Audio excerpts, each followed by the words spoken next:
Only earning $750 a month is like having a college student's allowance. Even students working at bars make more. Having a low-income wife is a disgrace. Maybe you should divorce so her son can find a better wife. After all, he's the ultimate triple threat. My mother-in-law keeps making snide comments after seeing a pay stub, but it's not actually mine. My name is Amanda, and I'm a 32-year-old nurse. I've been married to John for 5 years. We met at a college club, started dating, and eventually got married. We first met at a party when he was a medical student and I was a nursing student. John hasn't passed the medical licensing exam after failing twice and taking 3 years off. He is currently working part-time and studying hard for the exam. I'm working as a full-time nurse, so I'm the primary breadwinner. John isn't the type to brag about making money in cosmetic surgery or post pictures of a $468,000 Rolls-Royce on social media. He's serious and dedicated, reading accounts of people who've lost family members to illness, checking the number of people affected by infectious diseases daily, and studying literature on Japan's healthcare system. I respect him, even though he isn't a doctor yet. He genuinely wants to become a doctor to save his patients, so I didn't abandon him despite his lack of income as he entered his 30s. He kept the fact that he wasn't a doctor yet a secret from his parents. "Sorry, my mom is too nosy," John said. "It's fine. I support you so you don't have to worry about your parents. Live your life the way you want. This is short term," I reassured him. That's why it remained a secret. The reason it wasn't discovered was that he worked at night as a security guard at the hospital where I worked, so he was technically employed there. He had knowledge and could obtain information from my stories on the job. No one suspected he wasn't a doctor yet because he could talk like one. So to the seldom seen in-laws, I said, yes, patients really like him. I believe that while cruel lies hurt people, kind lies sometimes save them.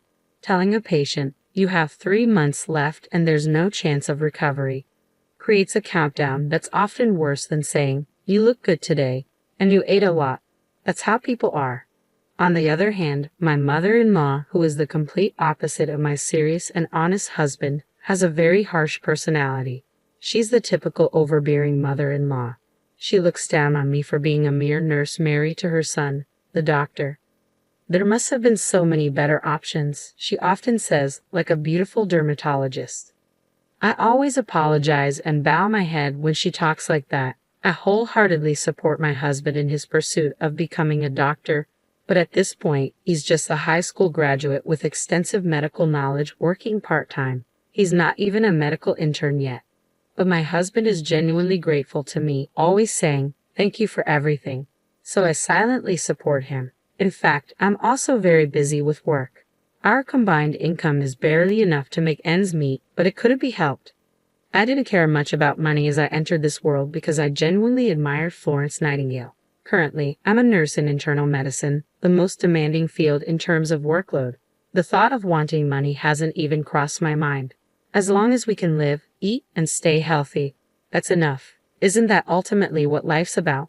Despite the fact that I'm supporting my husband's living expenses and tuition, my mother-in-law goes around the neighborhood saying, "My son is a doctor and earns well." If he were a serious doctor, he wouldn't want his mother to brag about his income, good or bad. But my mother-in-law doesn't care and only talks about money, money, money.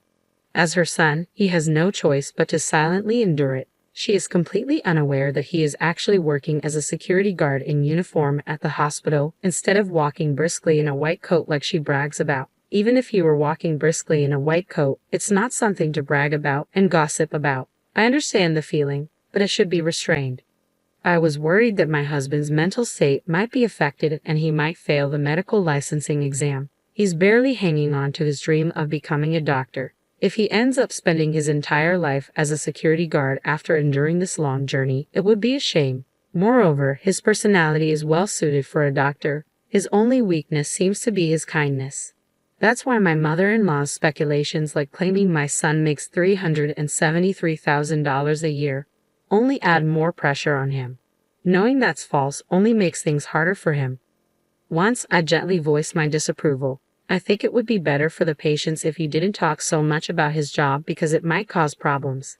After all, if you think about it from the opposite perspective, would you want to go to a doctor whose mother is constantly boasting about her son when you're sick? But my mother-in-law didn't care. "Shut up. You're just a nurse. You should be grateful that you could marry a doctor. It's luckier than winning a $3 million lottery. Money can't buy status, you nursing school graduate. She spewed such verbal abuse.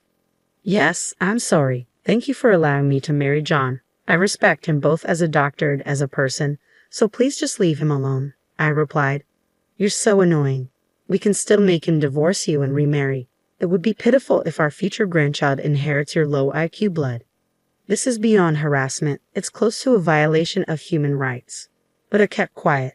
Somehow, compared to saving a patient's life or my sense of mission in my work, my mother-in-law's sarcasm seemed very trivial.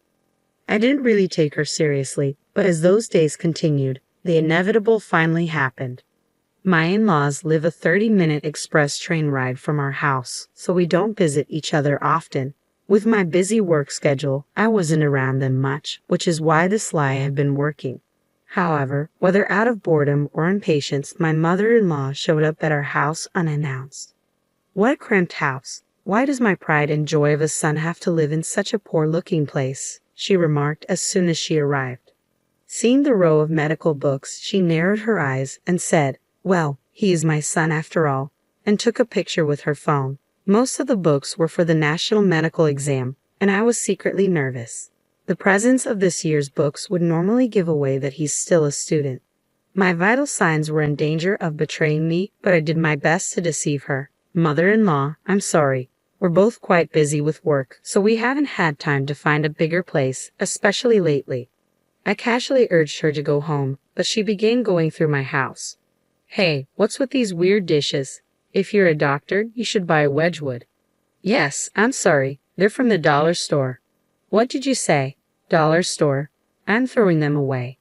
No, we couldn't afford luxuries because we were spending money on my husband's textbooks and tuition, so we cut costs on things like plates that didn't affect our simple meals. As long as we can serve food on them, it's fine. For now, passing the exam is the most important thing. My husband was fortunately working as a security guard at the hospital at the time. It was a good thing he wasn't home. I didn't want to see him hurt, so I planned to get my mother-in-law to leave while he was at work. But she didn't stop rifling through our things. I'm going to throw away these clothes that look like a student's. If you're a doctor, you should buy high-end branded clothes, she declared, tossing my husband's favorite clothes into a pile. And what is this? A piece of junk watch. If you're a doctor, buy a luxury watch, she said, throwing away his smartwatch, seemingly unaware of its convenience. The belongings being discarded one after another were bought with the little money he had earned. He would have preferred to be on the wards treating patients instead of standing outside with his pride in tatters. Still, he was working hard for the sake of his dreams and for the sweat he had shed. But there was no stopping her. It's because he married a poor girl that you have a poor life, even though he's a doctor. It's a wonder you don't live in a tower mansion. Unbelievable. I was thinking of going shopping together and at least getting you to buy me a bag or something, she said. Her statement ultimately despicable. I had no choice but to point out that what my mother-in-law was expecting from my husband, student or not, was fundamentally different from how we really lived. I was a fellow medical professional. Gold digging for a doctor was out of the question. Mother-in-law, I don't mean to be forward, but he's not that extravagant. Our current lifestyle suits us well, I said. I conveyed this casually, but my mother-in-law wouldn't budge. You're so annoying. Do you have any idea how hard he worked to get into medical school? We've been waiting to recoup his upbringing and tuition fees, and it's because of you that we're in this mess. Don't be ridiculous. My mother-in-law, increasingly heated, didn't stop searching my house. She rummaged through not just the kitchen but also every closet, discarding anything cheap. Then, unbelievably, she began to open the clear cases where we kept our utility bills, mail, and other paperwork. That's when she found the pay stubs. They were marked with $750 and $2.25. Despite my husband's name being clearly written on them, she either didn't notice or couldn't read the writing. She screamed, $750? What do you mean, $750? You nurse. That's not my son's daily wage. Even anesthesiologists make $750 a day. And you're the wife of an internist making only $7.50. Are you slacking off at work or what? She began to go insane. That's why you're living in such poverty. You're a money sucker, huh? Barely working as a nurse and deceiving the doctor. You're just a part-time nurse because it sounds good. $750 is nothing, so quit already. That money was earned by him during the younger doctors passing him by, working in the gaps between his study hours for a very low daily wage. It was by no means the same with or without it. I thought it was a very pure number. But my mother-in-law's madness wouldn't stop, and finally the worst happened. You're a poor, luck-bringing wife. Divorce quickly, she demanded. At that moment, everything came to a head. I heard the front door slam shut. My husband had returned home from his part-time job. His face froze when he saw his clothes and watched cruelly stuffed into a trash bag. He began to silently and carefully pick them up, one by one. My mother-in-law spoke up. John, I don't mean to be harsh, but please divorce this wife of yours. Why did you, with your high education, high income, and tall height of nearly 6 feet, choose such a pathetic woman? I'm so sad. She only earned $750. But my husband remained silent, his lips tightly pursed, making it impossible to tell what he was thinking. My mother-in-law laughed and added, I'll bring the divorce papers for you. Leave this dusty room and this disinfectant-smelling woman behind and remarry a better woman. You're a doctor. Remarrying is a given. Then my husband slowly stood up and finally said, Mom, I've been keeping quiet about this, but I'm not a doctor yet. Huh? She responded, stunned. I'm sorry for hiding it, but I haven't passed the national exam yet. And about that $750. For some reason, my mother-in-law was so surprised that she turned to me for help. I don't understand what he's saying. This $750 pay slip is yours, right? I decided there was no use hiding it anymore. No, it's not mine, I replied. My husband chimed in, that's my salary from my part-time job.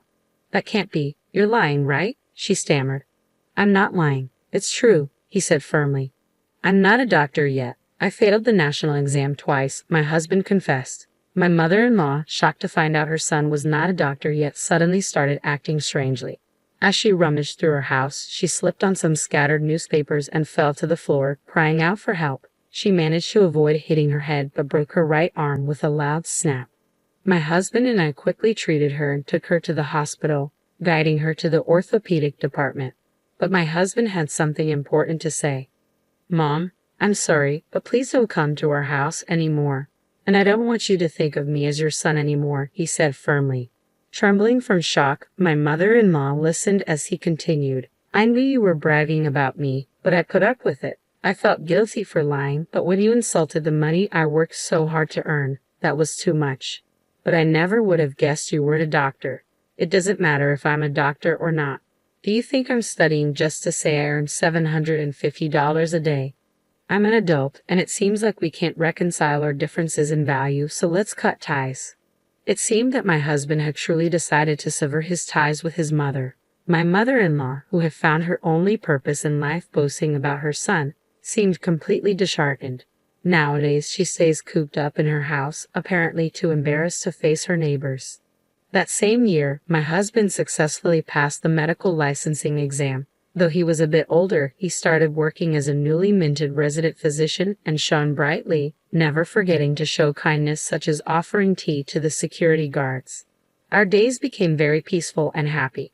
If she had just waited a few more months, my mother-in-law's dream would have come true, and she could have seen him in his white coat. It's really a pity, but she brought it upon herself.